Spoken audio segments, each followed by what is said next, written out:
The country?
Don Niemer. Here. Alderman Weigel. Here. Alderman Haas. Here. Jerry Motter. Here. Jim Lozinski. Here. And Karen Gale is not in attendance. We do have a quorum. We have a quorum. Thank you. Are we online or? We are on air. Oh, we are on air. Okay, thank you. First item, resolution to approve the items and conditions of development agreement between the Community Development Authority and the Mandel Group for the market development south of National, SONA. We have to do the minutes first. Oh, excuse me, I'm sorry, yeah. Can I have a motion to, Motion to approve? Second. any additions to the minutes? If not, all in favor, please say aye. Aye. Minutes stand approved. Now we'll go to item 2 that I've just read. Patrick, you have the floor. Mr. Chairman, thank you. Tonight, Sean and I are going to outline the framework of a development agreement that we have relative to the development of SONA, which is the southern, around 5 acres of land, or almost 6 acres of land, west of the farmers market. This is an area that's we've been working with Mandel Group to develop. They've outlined some development plans, and you might have gone by the site recently. At the last CDA meeting, we granted access to the site to start grading and getting it ready for development, and the developer has commenced with those activities.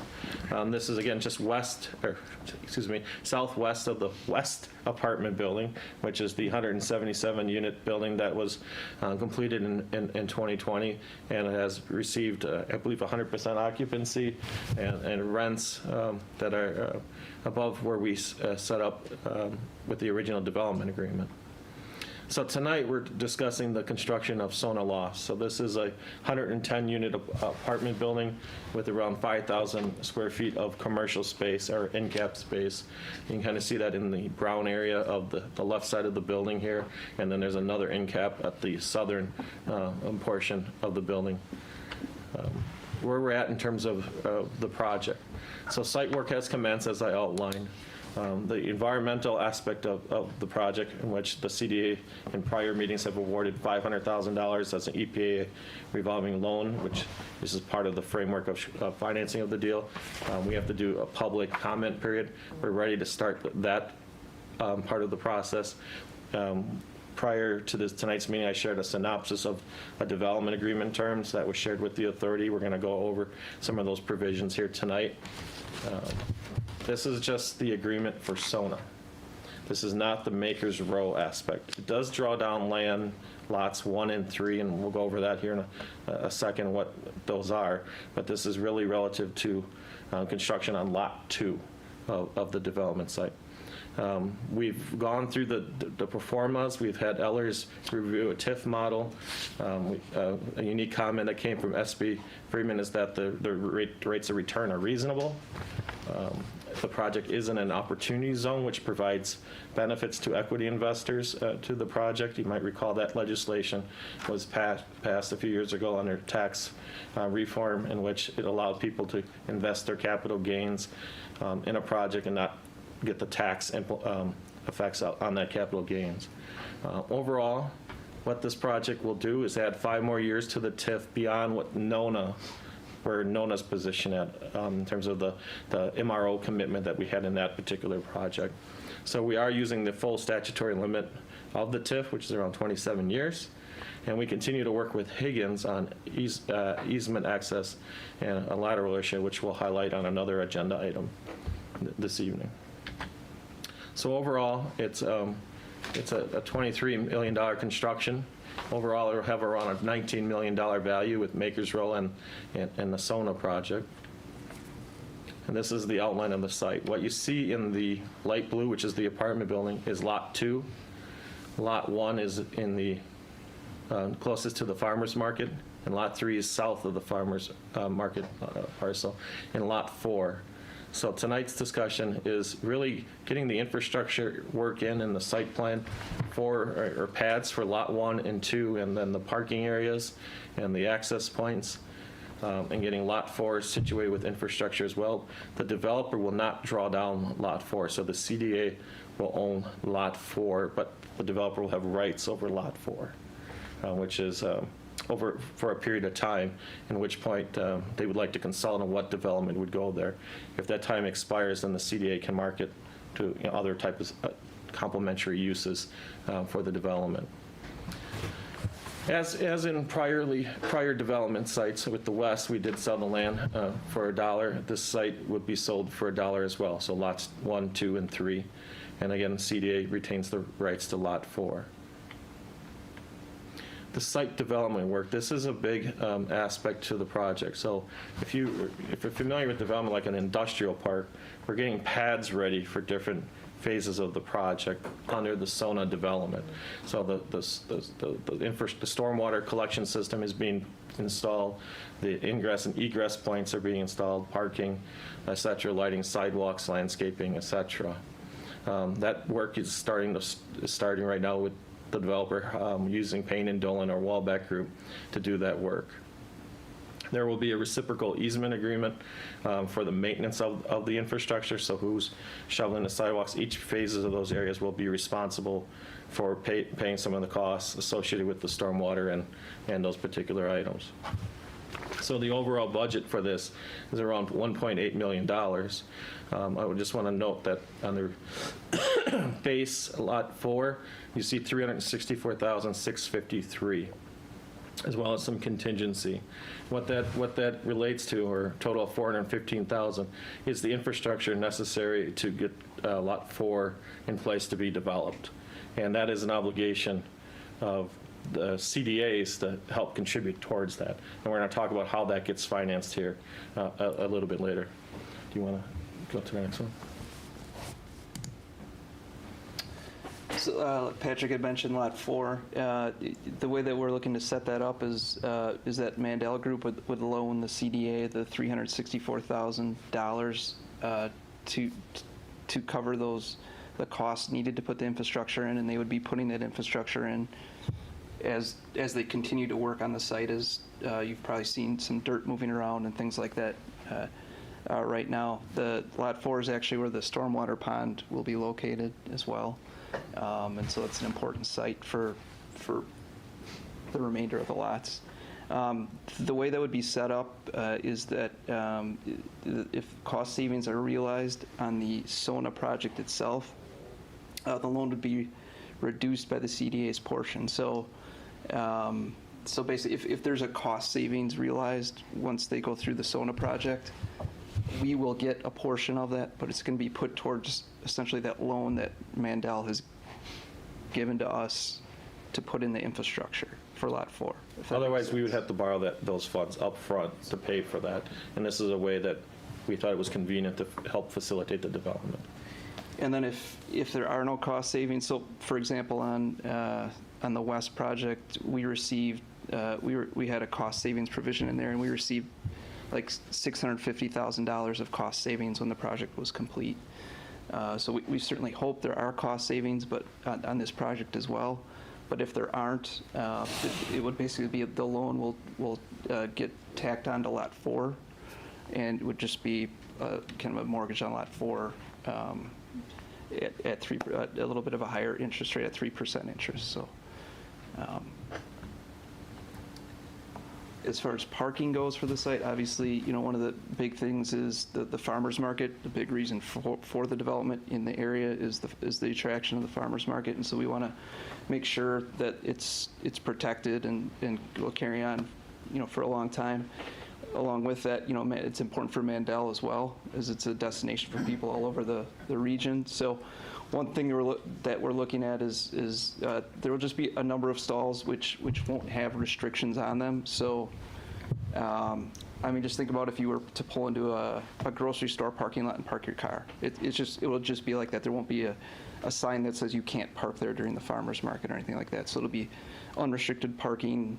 There'll be a number of stalls unrestricted that will be shared for farmers market users to be able to park. There'll be, the street parking will kind of be as is currently today, which is heavily used by users at the market as well. So.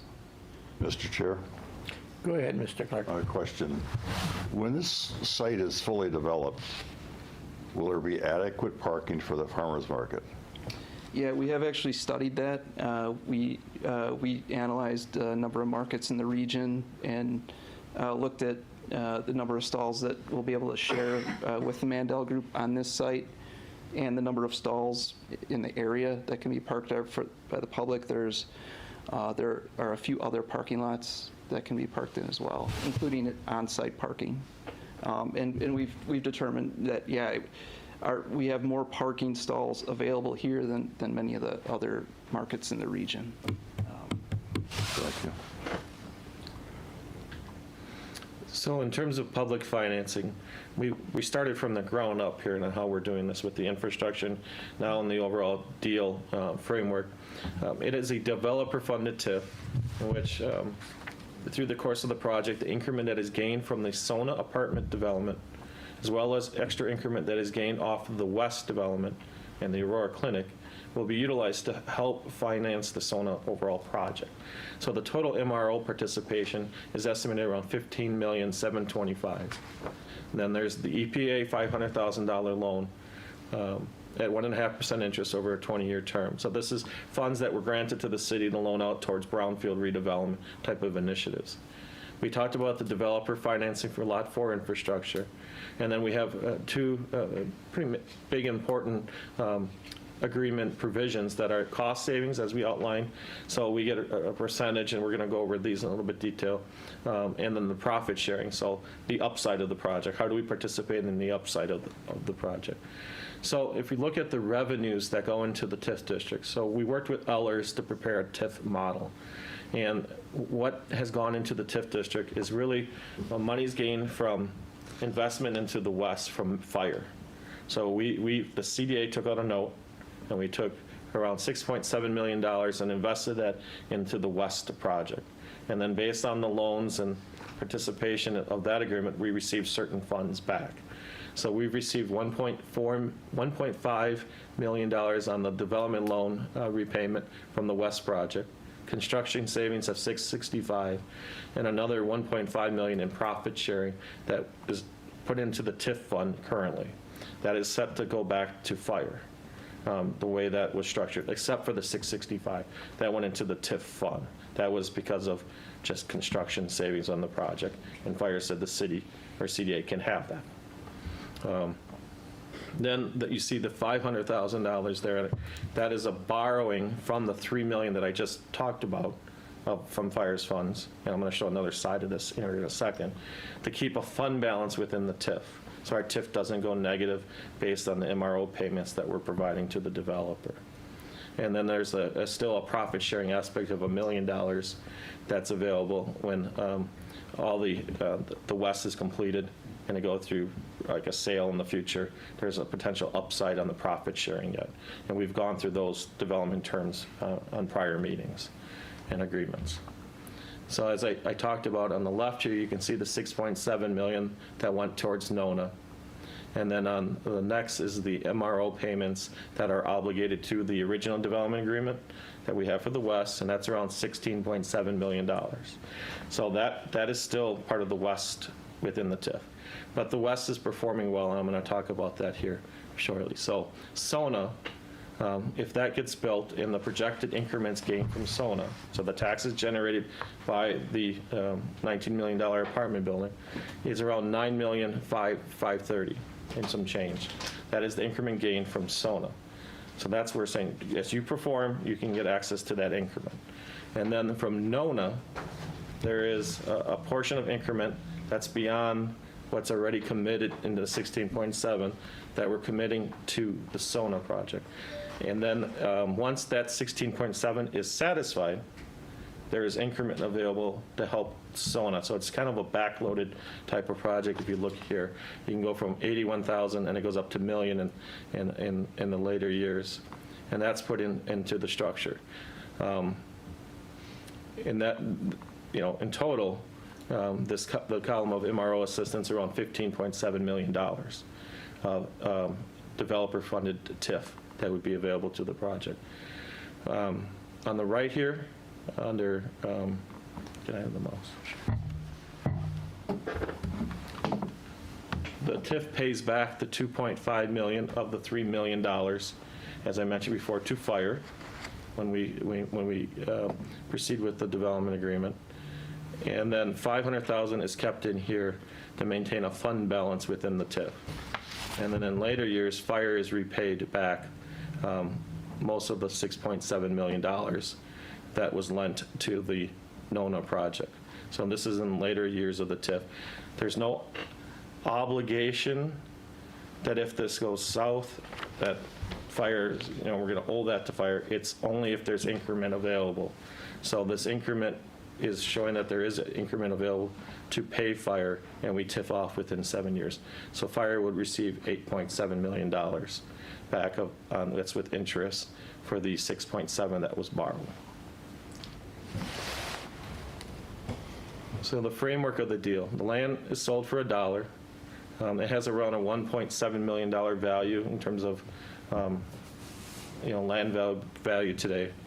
Developer funded TIF structure, it's around $8 million net present value for the $15.7 million. The infrastructure costs would be put into a loan. You can see there's a little bit dollar difference here, and that's related to 2,000 square feet of land that is part of the Higgins easement deal. So if we sell the land to Higgins, that nets out from this total amount of land or infrastructure cost because that would get absorbed by that cost.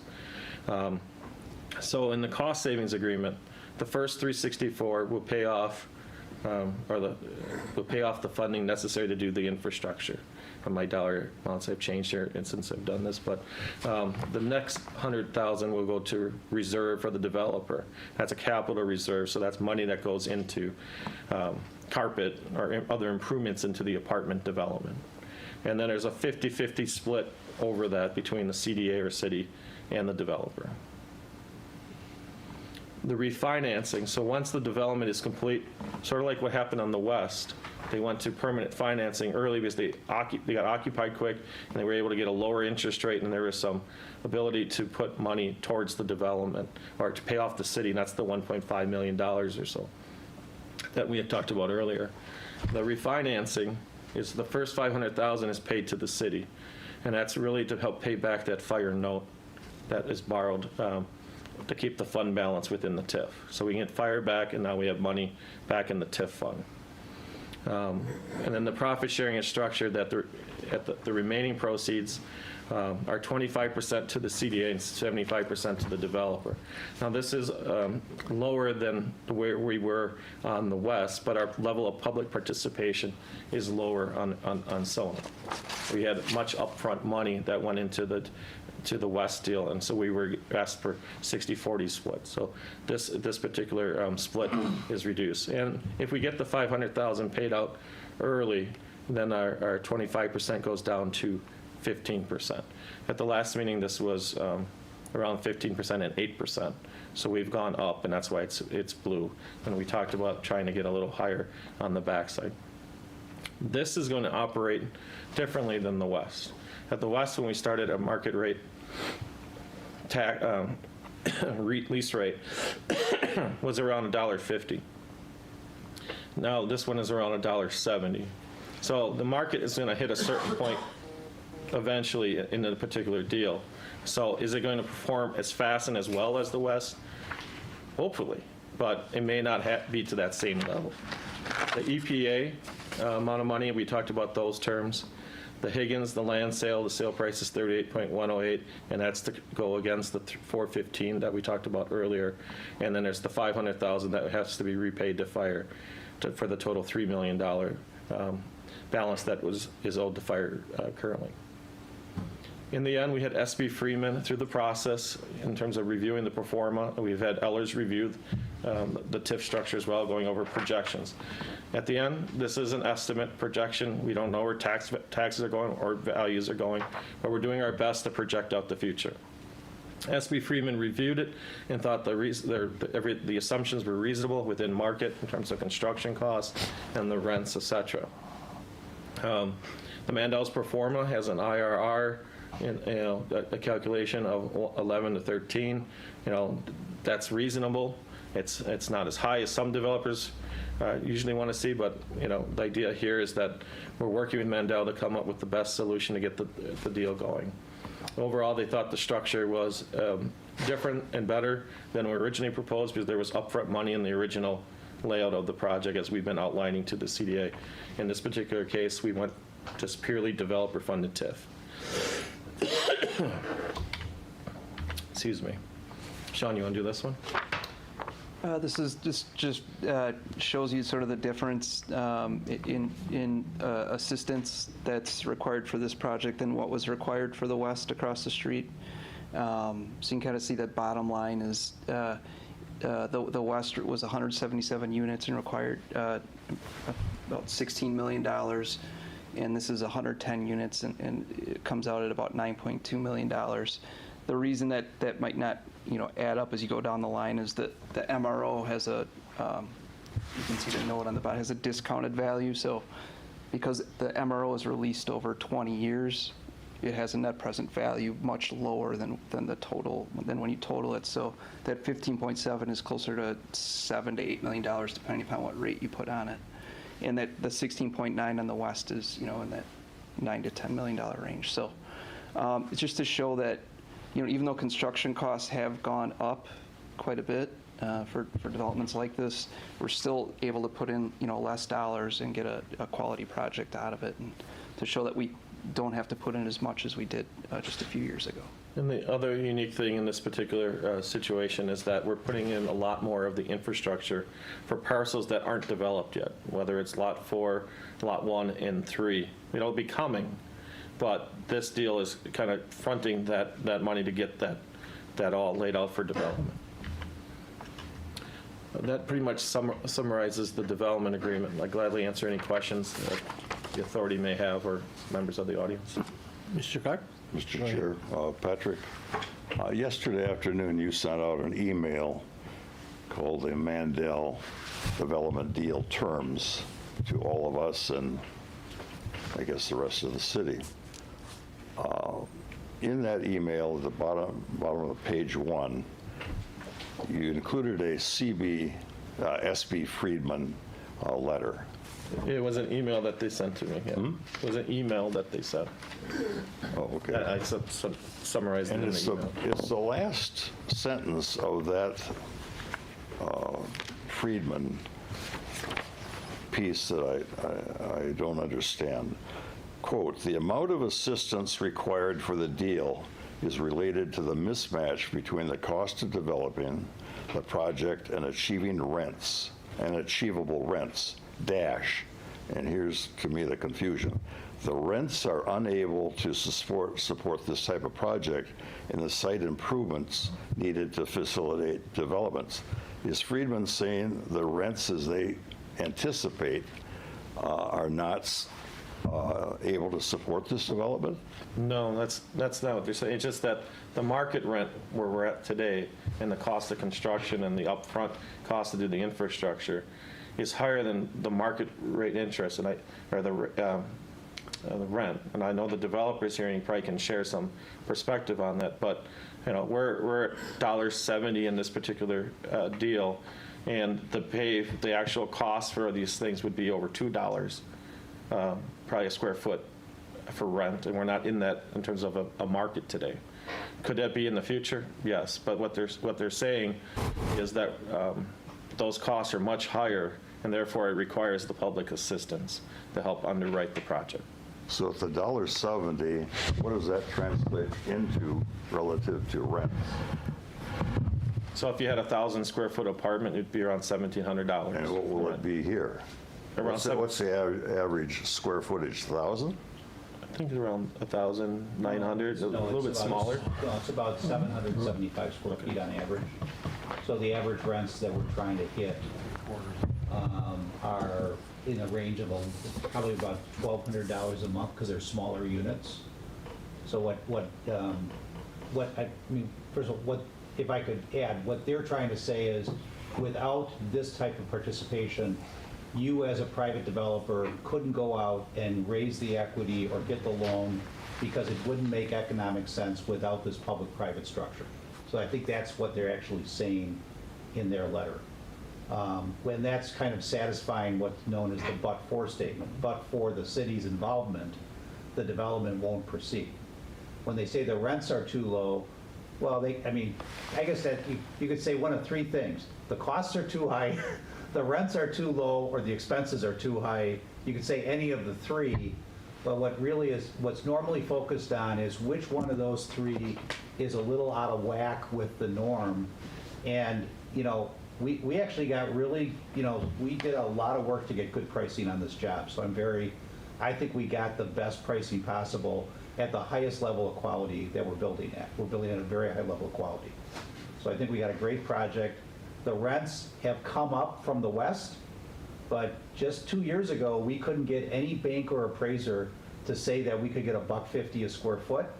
And now we're, at the west, we're approaching you know, if I look at the last 20 leases we signed there, we're getting up close to $1.70. I think we're at $1.78 on this deal, because we're saying this market's gonna, we've created the foundation for value, and we're building value going forward. So we think we're gonna do even better than the west when these units are completed. We firmly believe that. That's why we're investing the money. And that's what we've used in the projection. So, but even though the rents are now up at around $1.78 in our pro forma, it's still not enough to create enough net income to justify the investment. You know, if I didn't have to pay anybody for their money, if I didn't pay the bank any interest, and if I didn't have to pay investors any return, I could make it work. But unfortunately, I have to do that.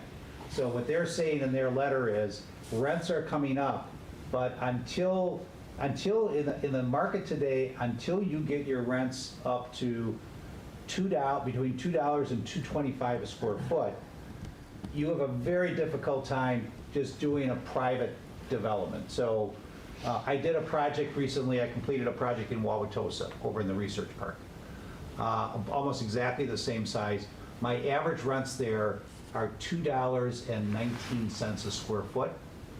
And that project worked without any public participation because the market supported, you know, rents that were several $100s a month higher than the rents we're going to get here. But here, we're not there yet. We're getting there. And our goal is that every time another deal gets done in West Dallas, that it gets, you know, that you went from 16 million down to 9 million. The next deal, you're saying, okay, we don't want to even spend the 9 million, we want to spend less. And you're going to get to the point where you're going to, you know, you're going to get yourselves into the money, but we're just not there yet. Thank you. Question? Mr. Chair, I was going to make a comment. I guess I agree with what Mr. Bonnet is saying, is he could build a cheaper building with lower rents without our help. We don't want that. We want high quality, high value apartment buildings and citizens. That's what we're going to get. That's how we get there.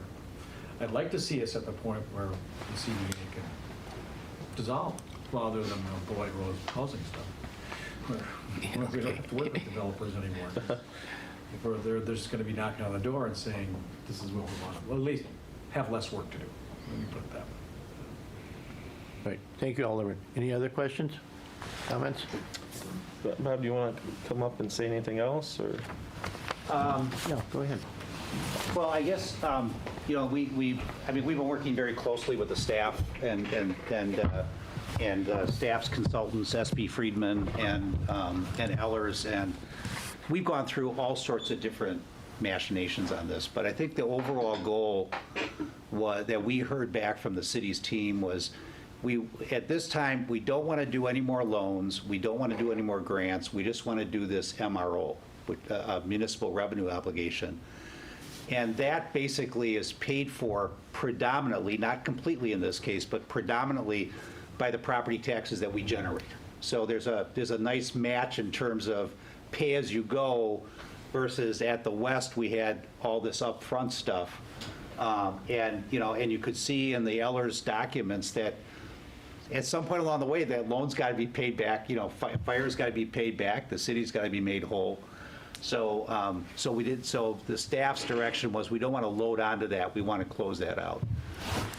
We're a little bit against the wall right now, and, you know, not in a bad way, but you know, the comment was made on the screen about the TIF extending further, and actually what's happening the TIF was formed in 2016. We're starting in 2022. So the TIF doesn't, I don't automatically get 27 years from 2022. I lost the first 6 years, of time frame because the TIF was formed and we just we weren't able to get going. So you're still within the 27 years from start to finish. And, if every project does better and taxes keep on going up, heaven forbid, would be the finance director, but taxes have a way of going up, and, and the TIF district performs better, and the city's profit participations continue to kick in, then I think things are going to look pretty darn good. So we're not extending the TIF. We're using the 27 years that was originally available. We're just starting later. The other, a couple other comments. One is that we still have this opportunity zone designation, and the benefits of that are kind of burning off every year. So this year is the last year of a certain benefit that I've got to get this thing closed before the end of the year. Not only because I'm spending hundreds of thousands of dollars improving the site right now, which I got to get back into the bucket, but also because the opportunity zone legislation, it'll change next year. And because the 2020 census data is going to be taken into consideration, and we may, depending upon how this census tract plays out, we may lose some of our opportunity zone census tracts. I have no idea, how that transition happens, but it will happen next year. So it's important to get every opportunity zone deal done that you can get done, before the end of '21, which is why we've been pushing on this one so hard. So I think that's just important to know that we've got to get it going because the TIF doesn't wait for us, and the opportunity zone legislation isn't going to wait for us either. And the census is done for 2020, and we're all going to have to live with those results in another year. But the only other thing I think is worthwhile mentioning, two things, because I always have too much to mention. I apologize. I elongate your meetings sometimes. But one thing is that the assessed value of this one piece of the SONA site is equal to the total assessed value that we originally projected for the whole site. So on our original plan, we didn't have 110 units of housing. All we had was 100% retail, and we had a grocery store. And grocery stores are kind of notorious for having pretty low assessed values. So this project alone, in terms of our first vision for the site, creates all the assessed value, all the development value that we had thought we'd get out of the site. And then, when you look at this now in terms of, okay, when's the next piece going to happen? When's the retail happen? Well, I'll tell you, I was out on the site at 1 o'clock today with the two owners of Valentine Coffee, and we're out there looking at what's going on the site. But as I explained to Patrick and Sean, several times, I said, think of this thing as a train on I got to get the train out of the station. And I got a locomotive on the screen. And then right behind it, I got my boxcars, which are the two phases of Maker's Row. And it's 30,000 square feet of retail, which is a lot of retail space. And I have commitments on 22,500 square feet. I've either got a handshake, a signed agreement, or an agreement with Valentine, for instance. But we have people ready to go on that. And so as soon as we get this thing done, we got to do that deal because I'm spending money on it. And then the caboose, if you will, of the train is that lot 4. And we know that the city wants to encourage the rapid development of a lot 4. So, we understand that goal. And if we ultimately have to decouple the caboose and put it on a separate track, we can do that, and we can give the city more latitude and more control over that. If there's someone coming along that's got a good development proposal, we don't have a specific proposal for that piece yet. We got our hands full with what we've got. It is a very complicated. This looks simple on the screen. It is very complicated what's going on out there right now.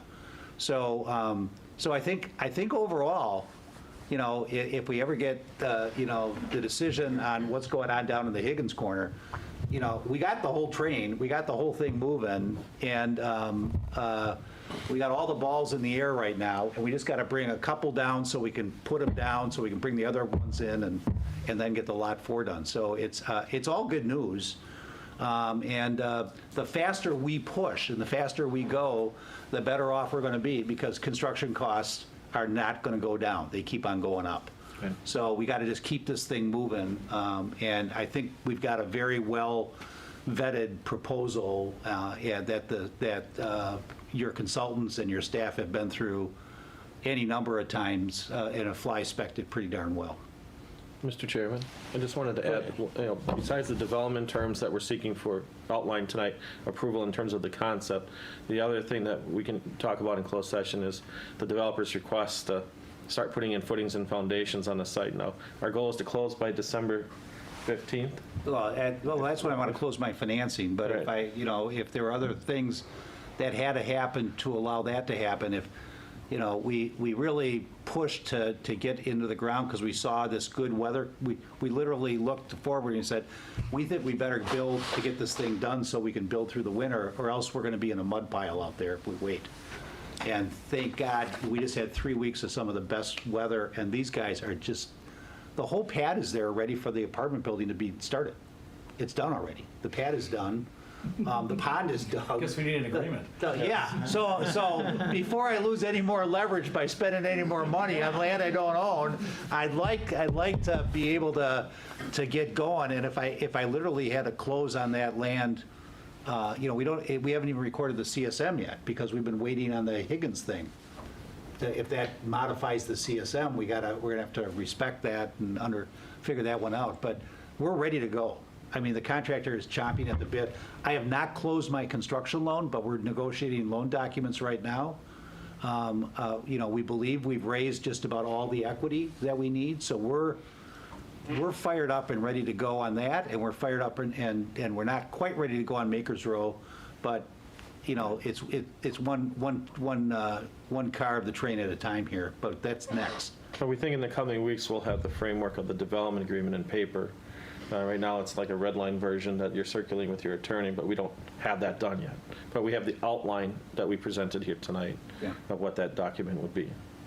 And this time, the documentation is aided by the fact that we can take the West documents and redline them, so we're not creating documents from scratch. So that's actually moving along very quickly. Mr. Clark? Mr. Chair, follow-up questions. You have a successful model on the north side, and that's worked well. And you've got larger units on the north side than you're going to have on the south. Why did you, if you will, dumb down the size of the units on the south? Well, what we did, so on the north side, we have 177 units. I'd have to think about what percentage of those are the smaller units, the one-bedrooms or studio units. When we leased that project up, if we had another 100 one-bedroom and studio units, I could have built 277 units. But I didn't have them. But that's where all the demand is right now. And the people living there, you got a lot of younger people, average age is 28 years old. So it's a little more than just first out of school, but a lot of younger people that want to live alone, they want a one-bedroom, or they want a studio. Because as rents have gone up per square foot, they don't want to put any more out of pocket than they have to. But the two-bedroom units there went a little slower, and when you look at how much rent you get on a small unit versus how much rent you get on a larger unit, if I built all two bedrooms, I couldn't come close to making this project work.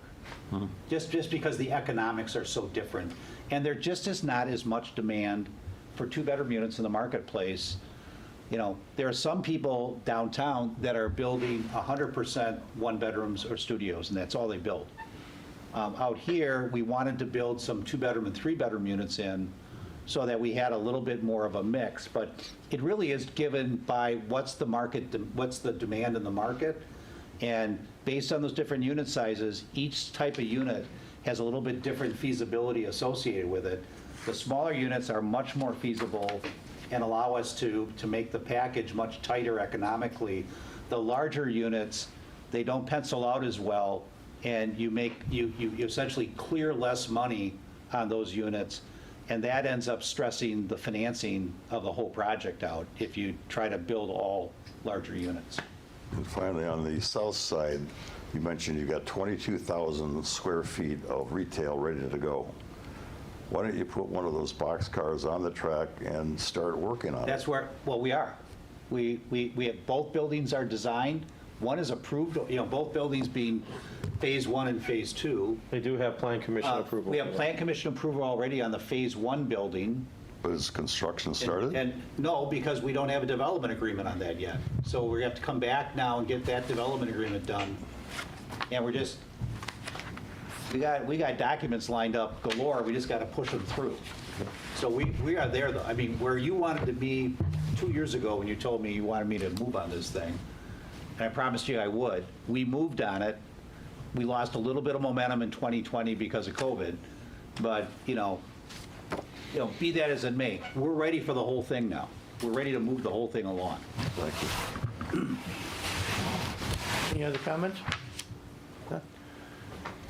Thank you very much. Thank you.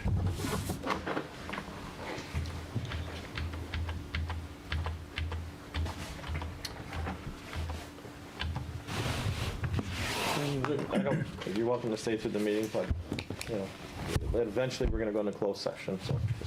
Tell me to get out? Not yet. Not yet. I want to hear one of the There's other. more stuff going on. I than just don't this. know. I don't actually. You want to I'm here for one hold of the two other to items. closed session? Yeah, we'll hold item 2 to close, after closed session. All right, we'll go to item number 3, resolution. Excuse me. Excuse me, Jim, go I ahead. just have one question. Lot 4, it was mentioned that it was going to be used for rainwater and so on, a pond. I assume temporary? No. No. How much of it, though? This, just a small corner of the site, this would actually become kind of like an amenity in a way, landscaped and rain garden type of, there, and then you could put housing or, some other type of use overlooking that stormwater and that. But we're not there yet in terms of that construction, and we have to absorb this and all the retail here before we can get to that particular site, so. Mr. Chair? Go ahead, Alderman Weigel. Patrick, is that a good approximation of how much that could be for stormwater and how much is going to Yes. be buildable? That's a decent approximation. Yeah, And it might not be that layout, I get it. It could be sideways or whatever. I mean, Lot 4 is essentially 1 point. This is the CSM, map. So this lot would be 1.2, and I think the stormwater is in this particular corner, like from that point up.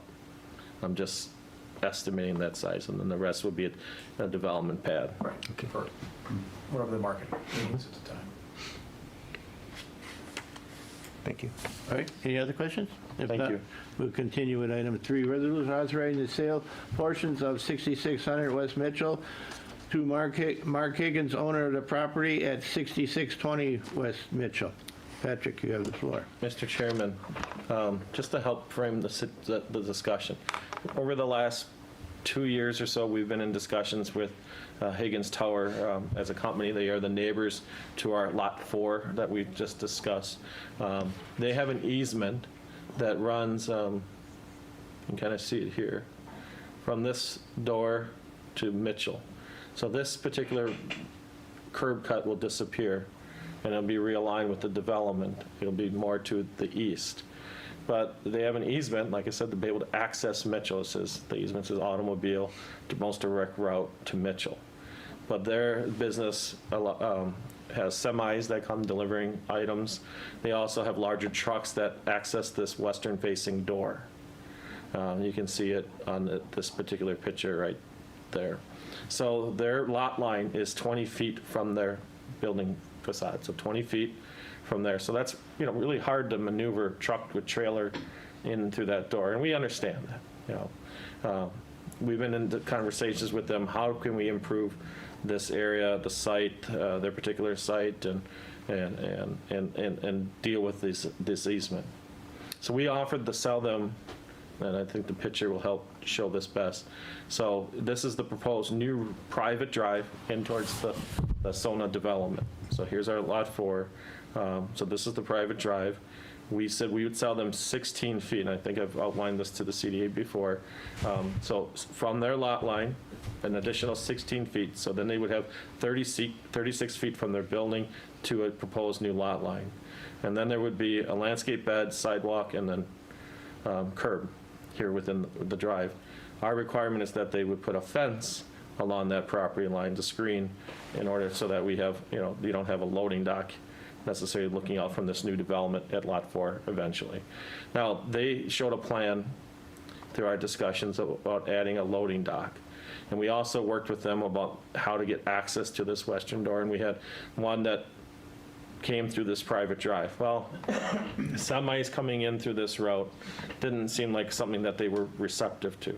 And also, as a development, would pose challenges as well. So now we eliminate parking because semis have to come in and out of here and swing in and out or back in to that door. So they came back with a proposal of adding on a loading dock. Now, I don't know if they're there yet in terms of deciding if they're going to have a loading dock or not. But we have to provide access to Mitchell per the easement. So if they agree on the land sale, so tonight is asking for permission for us to negotiate, sell them the 16 feet of land if they accept that, and then we have a release of that easement.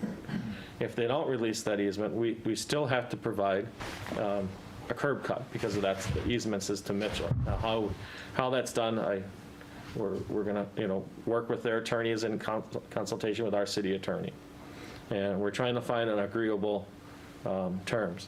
But when we proposed the sale of land, it was around 2,800 square feet. I think it's actually 2,808 square feet. We said there's some incurred costs for design, stormwater. Overall, if you put that in, then the land sale, we're around $38,108 for the sale then. We would want to rezone their site. The land, that 16 feet of land is zoned commercial. Their site is zoned manufacturing. We'd like to have that all zoned commercial. So we're probably going to start that process as well. We also want to come back to see a complete plan for their landscaping eventually. On their site, their asphalt is breaking up. There's no landscaping on their site. We'd like to see that cleaned up. So we have an overall campus here with the Mandel Development, Sona, and this, that it all looks good within this area. So, and we're worked to release that easement, that we work together. And that's what we outlined to them. We need to get a survey done for that 16 feet. The other issue that exists, and this kind of came up, we stumbled on this in late summer, is that there's a lateral that connects right where they proposed their loading dock, and it goes kind of southwest and connects into our Lot 4. You can kind of see it here under the proposed road. It's not going to impact any development, but it goes onto private land, all right? So it's going off of their parcel through our private land and then accesses the storm in the street. So it might be beneficial for them to look at, alternative type of situation. Now, we're not recommending that in any way, but in terms of their long-range planning of resurfacing their parking lot, putting a new curb cut in, that might be something you might want to look at before you do all that. And otherwise, what would happen is this gets abandoned in place, and then a new one is installed at some point. So that's just an issue, and we can talk about more of that in closed session.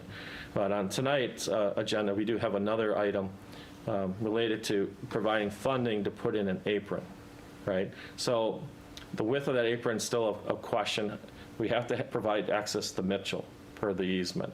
So if they say we don't want the 16 feet over there in that southeast corner, we have to provide some sort of access to Mitchell. Now, we're going to have an issue because if they don't accept the 16, I don't know how they're going to access their western door. All right.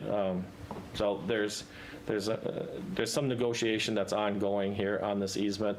In terms of all the big parts of this project, this is very important to get this easement released so that we can sell and get this access put in. So we've been dealing with it for a long time. It's still ongoing, and we think we have a solution where we put this apron in and then we provide the 16 feet, and now they have access to Mitchell. That's pretty much where we're at with that easement issue. Gladly answer any questions you may have.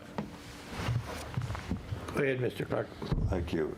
Since this area where this facility is a focus of a great deal of development and opportunity. Have we switched our direction at all and thought about approaching these folks to buy their building and therefore create a larger development opportunity? I think we've had some conversations with them. They want to be there. We asked them that question early on a couple years ago. They didn't show any interest in wanting to sell at that point. They put some money into the property inside, painted the floors. I mean, if you go inside, it is very elegant inside. It's a manufacturing type of use. So, and there's this, the person that runs, Mark Higgins, his dad started the business. His dad bought the building. This has been their home. So there's a little bit of sentimental value to them for the property. So we're kind of working with that particular feeling. So, and at the same time, we had to get the rest of the site developed and not prepared yet to acquire additional property. It's something we can continue to consider. Sounds like they like being in West Allen. They like being in the neighborhood. They like what's going on. We want them to fit in well with the overall development plans. But in terms of the way it's laid out right now, could it be eventually discussed if everything goes well? We can maybe look at that. But at this time, we were going to work with them. That was the plan. Any other questions, comments? No? You want to hold this one also for closed session? Sure. And then the next one relates to it. You can read it and then I'll discuss it. Okay, item 4, resolution to approve single source contract with Payne and Dolan for installation of curb cut apron for egress and egress at 6600 Street in the amount of $20,000. Right. Mr. Chairman, what this is we need to have some budget authority to address this. It most likely will come in much cheaper. There's a way where we can work with the contractor that's putting in the drive to also put in the apron on this site, and it could come in much lower than the 20,000. I'm just asking for some budget authority based on some initial calculations in order so that we can address that easement issue. I'd move approval. Second. Been moved and seconded. Any further discussion? We're not going to talk about this in closed session. We don't, if you wanted to discuss it We in can closed hold session, it it's if you fine. want Yeah. to. Otherwise, Refer to it like Okay. we could. all right. We're going to hold item 4 for closed session. We go to item number 5, resolution to approve acquisition of 6424 to 2600 West Greenfield and 1300 South 65th Street with tax income district number 5, 6 Points Farmer Market redevelopment area. Patrick, you have the floor. So the property that we're discussing tonight is referred to as The Spot, and there's a parking lot adjacent to that. This is located within the original TIF number 5 location, the 6 Points TIF, 6 Points Farmers Market area. I highlighted it in particular yellow. It's mainly this parcel in the little parking lot here behind it. It has an assessment value of around $227,000 today. One of the things that we can discuss about it much further in closed session is the TIF has a fund balance and available to pay for the acquisition costs. There's an accepted offer that we have from the CDA to the property owner of $375,000 to acquire the spot and the parking lot. That is it looks like the TIF can absorb that cost based on the fund balance, and we're recommending that we proceed with that. Now, if you want to talk about the long-range plan and how this fits into things, we'll discuss that in closed session. On this item, I'd move approval, because the sooner we get this, we're going to make some money. And we're going to assign somebody, I'm sure, to be the entertainment director.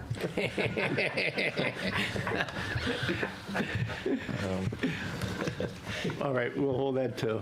Sean? We'll hold item number 5 Yeah. also. We go to number 6. Resolution to approve a contract with Wichita Development Corporation for temporary repairs and replacements of windows at 6771 West National Avenue, located within tax increment district number 14, in the amount up to $10,000. Patrick. Sean? Thank you. Yeah, if you recall, I believe the last meeting or the meeting prior, we had discussed that we had the roof repaired on the building. I think it cost about $4,000, and that there was that windstorm that took place a month or two ago, and the whole roof was pulled up, insulation was out, and so we had that repaired. And this is sort of the next phase of some of the windows have just been broken over time, and some of them in that storm, and so. We had an estimate, we got an estimate for approximately $6,800 to have all the windows temporarily repaired. And so we think with, winter coming and such, that might be an important thing to get done. So we have an amount not to exceed $10,000 just in case the contractor runs into anything else. So moved. Second? Been moved and second. Any further discussion? All in favor, please say aye. Aye. Opposed? Ayes have it. Resolution passes. Item number 7, resolution to approve contract with MRI Software LLC in the amount of $7,976.25 to convert housing software to a cloud-based system to manage the Section 8 Housing Choice Voucher Program. So Patrick? moved. Second? It's been moved and second. Any further discussion? If not, all in favor, please say aye. Aye. Opposed? Resolution passes. It's favored by IT. It's good. Keep moving. All right. Mr. Chairman, quickly on the development initiatives under item 8. We continue to market the Kearney and Trucker building, as I mentioned, the windows. There's different people that have expressed interest, and we continue to work on those avenues. The hardest thing is also, the financing of such an initiative with so many different types of uses inside. So we continue to work on that aspect. The neighboring property, Oak Brewery, we closed on it. The CDA owned that site, so we sold a portion of 67 Star West Mitchell and 67 Star West National. That one was sold. That was 0.47 acres, and then the Perfect Screw building was sold for the Oak Brewery. So if you've gone by, they've painted the site, they've pulled plumbing permits, and they have submitted their building plans. Now, most of the outside work won't occur until spring, because why would you put landscaping in now? They are going to do most of that, but they're getting the interior done so they could commence brewing, they said, by January. So, well, they're on a fast track. They're putting a lot of their own sweat equity in. In fact, their estimate was $30,000 to paint the building, and they ended up renting one of those lifts and bought a paint machine themselves and painted the whole building for around $7,000. So I like their fiscal sense and the way they're moving the project along as quick as they can. Some of you were at the groundbreaking of the Home 2 Suites. It was just mentioned before, footings are going in. So this is very exciting. In fact, I was at the Hampton Inn, and someone asked me where the Gauge was, which is adjacent to this site, that many of the hotels in this area are benefiting from what's happening at the Gauge with their weddings. So having a hotel in this area is going to be a very marketable type of development. And then we also, you might have gone by the 6610 West Greenfield Avenue project, the Reunion. It's open. If you haven't been in there, please stop in and check it out. Very, very nice project. I think my kids eventually will make it up to that game room and empty my checkbook. But it's a nice addition for families into the community. So here's some of the pictures of the inside. And then Motor Casting, so we do have the demolition permit in hand. We just want to get through the grading of that project a little bit and discuss that with them. Their plan outlined the framework of the foundry, said leveled, but there's a large retaining wall on the outside of the site that is really interesting to us, if that's staying, if it's going. How is this, there's a significant grade difference between the Hollis-Chalmers site, this site, and then 65th Street. So we just want to make sure that fits into the project. And then the long-range plan is to see how we can facilitate development in this area. That's all we have, Mr. Chairman. Wait, Mr. Is there a Clerk, place on this agenda, Mr. Chair or Um, Patrick, to ask about the crime lab? Could that fit into one of these subjects? It's not something yet. It's out there as a project. The state did an RFP, but it's not something for public discussion yet. We don't have any update on that. In closed session? Could you put this on the agenda? Put it at a future closed Yeah, session, yeah. if you would, please.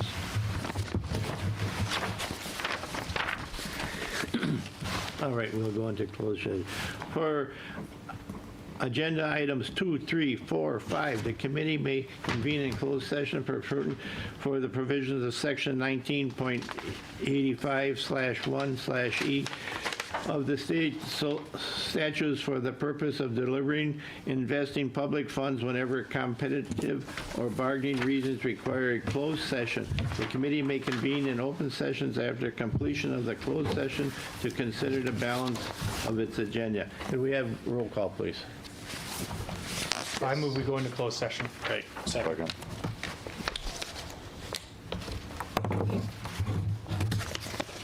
We got the roll You want me to go through? Yep. Don Niemer, Yes. Alderman Weigel, Aye. Alderman Haas, Aye. Jared Mater, Aye. Jim Lozinski. Aye. Yes. We're now in closed session. Clerk. They already